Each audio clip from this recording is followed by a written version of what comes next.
Last week we talked about the pit. We said that everybody has a pit season, a moment when the floor drops out and you find yourself staring up at the tiny circle of light, wondering if God took a long weekend.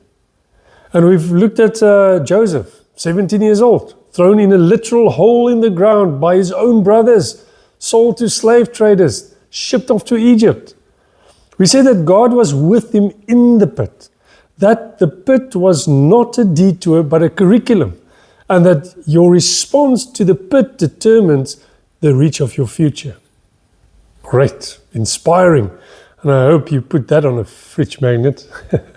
But today we need to talk about something harder, because most of us can handle a pit for a season if we can see progress. If we feel like we're climbing, if we sense we're moving towards something, we're tough, we're resilient, and we can take a hit. But we are not prepared for this. You finally start climbing out of the pit. You do all the right things. You keep your head down. You work hard. You stay faithful. You don't complain. And then someone or something kicks you back in the pit. What do you do when life goes from bad to worse? You know, that second diagnosis, or that job loss right after you relocated for the position, or that relationship that falls apart right when you thought it was finally getting better, that relapse after a year of sobriety. You know what I'm talking about. Now, if the pit was a test, then the prison is the final exam. And today we're going to find out how Joseph and how we can pass this test. So Joseph is in Potiphar's house. He's been promoted from slave to household manager. Things are looking up. He's got the title, he's got the responsibility. Potiphar trusted him completely. Things are genuinely going well for Joseph. And then Potiphar's wife. Now the Bible is very discreet about this, refreshingly so, but Genesis 39 verse 7 tells us plainly that she sets her eyes on Joseph and said 5 words in the New Living Translation. Come and sleep with me. That's it. No small talk, no Netflix and chill, just straight to the point. You almost have to respect the efficiency. And there is a big thing we need to sit with. Joseph had every available excuse to say yes. He was lonely. He was a long way from home. He was young. He was, let's be honest now, probably good looking. Because the Bible actually mentions this in verse 6. But he was also far away from anyone who would ever find out.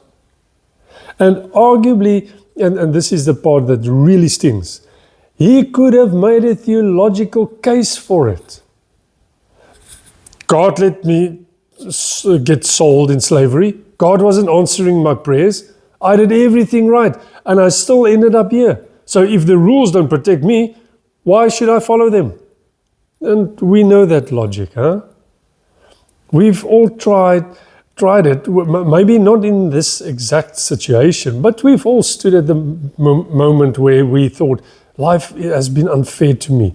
So maybe I'm entitled of some unfairness back. But Joseph refused. Not once. She asked him day after day after day, and every time he said no. And his reason is not just moral, it was theological. Look at what he says in Genesis 39 verse 9. How could I do such a wicked thing? It would be a great sin against God. Notice what he does not say. He doesn't say, I can't do this because Potiphar might find out. He doesn't say, I can't do this because it's not a good career move. He says, it would be a great sin against God. Joseph's integrity wasn't tied to his circumstances. It wasn't tied to his zip code, his job title, or his current happiness level. His values didn't have a GPS. The Apostle Paul understood the same principle. Writing from prison, his own version of the pit, and in Philippians 4 verse 11 we read, I have learned how to be content with whatever I have. Notice he says, learned. This wasn't a natural thing. Contentment and integrity under pressure is not personality traits. They are disciplines. They are things you build in the small moments so they hold in the big ones. Jesus put it like this in Luke 16 verse 10. He says, if you are faithful in the little things, you will be faithful in the large ones. But if you are dishonest in the little things, you won't be honest in the greater responsibilities. Your character is not formed in a crisis. Your character is revealed in a crisis. It was formed long before that, in the ordinary, unglamorous, unwitnessed moment when you choose to do the right thing and got nothing for it. Here is what I want you to hear, and I want you to hear this clearly. Integrity is choosing your thoughts and actions based on your values rather than personal gain. Your integrity is the only thing that travels with you from the pit to the prison to the palace. Your bank account doesn't follow you. Your reputation gets reset every time you walk into a new room. Your credentials, they don't survive every transition.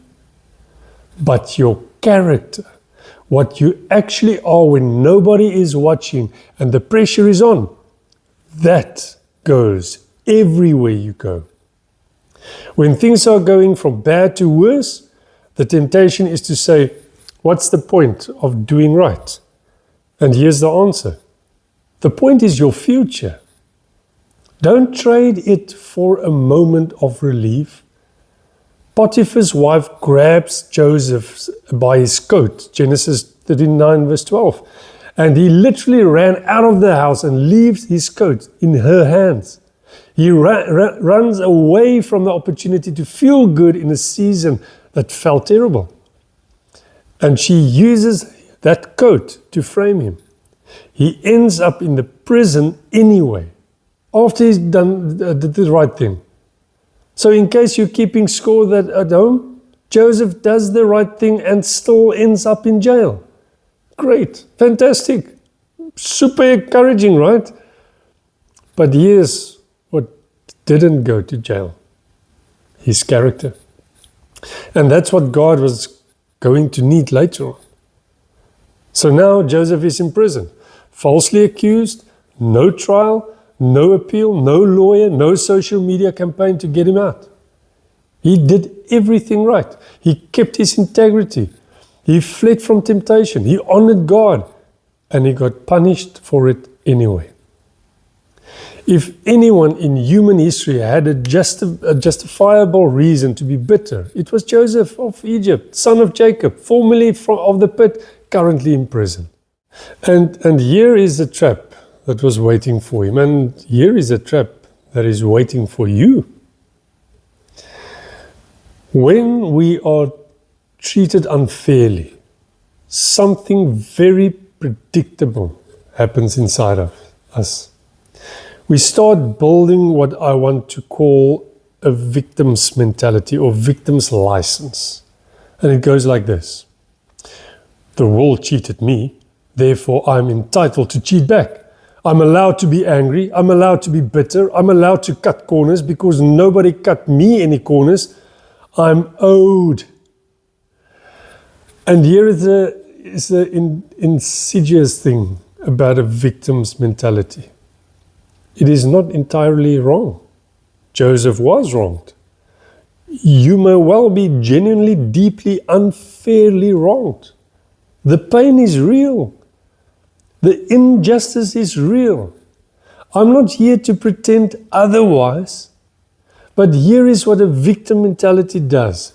It takes a real wound and it turns it into a worldview. And once bitterness becomes your worldview, it starts doing something devastating. Bitterness makes you blind to opportunities. Genesis 40 tells us that while Joseph was in prison, two men from Pharaoh's household were thrown in jail with him, the royal cupbearer and the royal baker. Both of them have disturbing dreams at the same night. And Joseph noticed something. Listen to this, Genesis 40 verse 7. Why do you look so worried today? That is an extraordinary question from a man who had every reason to be consumed by his own problems. Joseph looked up from his own suffering and sees someone else's. He is other-aware in a season that would make most people entirely self-absorbed. Why? Because he hadn't given into that victim's license. He wasn't spending his prison sentence rehearsing his grievances. He was still showing up, still serving, still looking outward. And that moment, that single question to a worried cupbearer becomes, years later, the link in the chain that pulls Joseph out of prison and into the palace. The writer of Hebrews addresses this directly in Hebrews 12 verse 15. He says, "Look after each other so that none of you fail to receive the grace of God. Watch out that no poisonous root of bitterness grows up to trouble you, corrupting many." It's a root. The writer of Hebrews is careful about this metaphor. Bitterness doesn't start as a big tree. It starts as a root, underground, invisible, quietly spreading beneath the surface of your life. And by the time you can see it, it has already corrupted things. The word translated corrupting in Greek is, it means to defile, to stain, to contaminate. Bitterness doesn't just affect you, it contaminates your relationships, your decisions, your capacity to see God at work. Jesus in the Sermon on the Mount says something that sounds almost unfair until you understand its logic. Matthew 5 verse 44, Jesus said, "But I say, love your enemies, pray for those who persecute you." That is not a command designed to protect your enemies. That is a command designed to protect you. Because the person who cannot forgive is chained to the person who hurt them. Joseph's brothers thought they had got rid of him. In reality, if Joseph had spent his prison years hating them, they would have been the ones who kept him locked up inside of his own head long after the cell doors open. If you believe the world owes you, you will stop looking for ways to serve others. And service is always the path to leadership. Joseph served in Potiphar's house and got promoted. He served in the prison and he got put in charge of all the other inmates. He served the cupbearer and the baker with zero expectation of return, and years later, that seed bore fruit. The victim's license feels like freedom. I'm owed, so I don't have to try anymore. But it's actually a prison far more confining than the one Joseph was sitting in. The bars are invisible, but they are real. We have been talking about what Joseph does in the prison. But before we close, I want to talk about what God did in the prison. Genesis 39 verse 21. Joseph is in jail. He didn't put himself there. He was framed. He was innocent. And the Bible tells us But the Lord was with Joseph in prison and showed him his faithful love. Last week we saw that God was with Joseph in the pit. And this week we see that God was with Joseph in the prison. The location changed, but God's divine presence does not. I want to point out two words in this verse that carry enormous theological weight. The first word is with. Not watching from afar, not aware of, with. The Hebrew word is im. It denotes close proximity, active presence. That is the same language used in Psalm 23 when David says, "Even though I walk through the darkest valley, I will fear no evil, for you are with me." God is not a distant observer of your suffering. He is present in it. Second word, or two words, faithful love. This is the Hebrew word chesed, one of the richest words in the entire Old Testament. It means covenant love, steadfast love, love that does not give up because of circumstances. It is a love that says, I am not going anywhere. It is a love behind the promise of Romans 8 verse 38 and 39, which said, "Again, I am convinced that nothing can ever separate us from God's love, neither death nor life, neither angels nor demons, neither our fears for today or our worries about tomorrow. Not even the powers of hell can separate us from God's love." Yo. Paul wrote these words from prison. The same man who wrote, "I have learned to be content with whatever my circumstances are." This is not abstract theology. This is hard-won testimony. Here is the question I want to put to you. Why didn't God just get Joseph out of prison faster? He's clearly with him. He's clearly for him. He's clearly got a plan, but why the delay? And I think the answer is this. Sometimes the worst situation is God narrowing your focus. In the pit, Joseph still had his coat, his identity as Jacob's favorite, his family memories to hold onto. In Potiphar's house, he had status and responsibility. But in the prison, he had no coat. He had been stripped from everything. And what remained?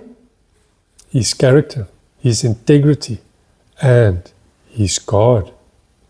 The prophet Jeremiah, a man who knew something about undeserved suffering, having been thrown into an actual well by his own people, he wrote in Lamentations 3 verse 22 and 23, "The faithful love of the Lord never ends. His mercies never ceases.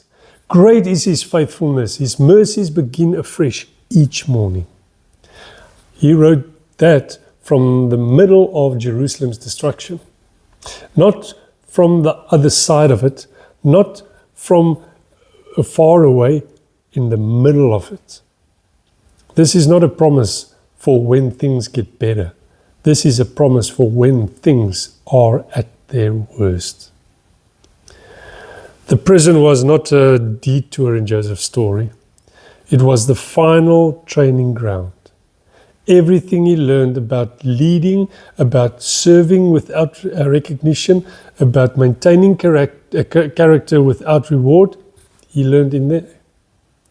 And by the time he walked into the palace, he was ready. Not because the palace made him ready, because the prison did. And maybe you find yourself today feeling like you've been doing everything right and getting the wrong results. Maybe you've been faithful and it hasn't paid off. Maybe life just went from bad to worse and you're sitting there wondering if God is even paying attention. Well, I want to leave you with 3 things to take home. Not 3 things to feel good about, but 3 things to actually do. The first thing, Don't abandon your values just because they haven't paid off yet. Joseph's integrity didn't pay off immediately. It didn't even pay off in the next chapter. But it was the seed of everything that came later. Your character is not an investment with a guaranteed short-term return. It is a long game. Don't cash out early. Second thing, watch out for that victim's license. What was done to you does not have to determine what you become. Joseph was betrayed, falsely accused, forgotten and imprisoned, and he still looked up from his own suffering and asked a worried man, "Why do you look so worried today?" That question changed history. Don't let what was done to you turn you into someone you don't recognize.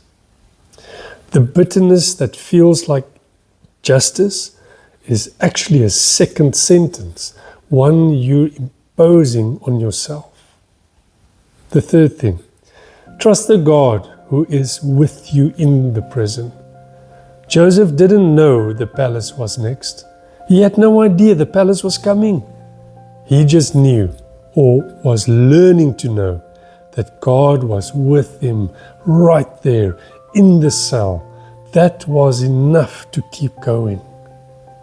Your current worst is not your end. It might be your training ground. It might be the final stripping away of everything that was distracting you from what God actually needs you to be. Keep doing what is right. Keep serving where you are. Keep your eyes open for the worried person in the cell next to you, because your response to them might be the link in a chain you can't see yet. And trust the God who was with Joseph in the pit, in the prison, and in the palace. He is the same God who is with you right here, right now.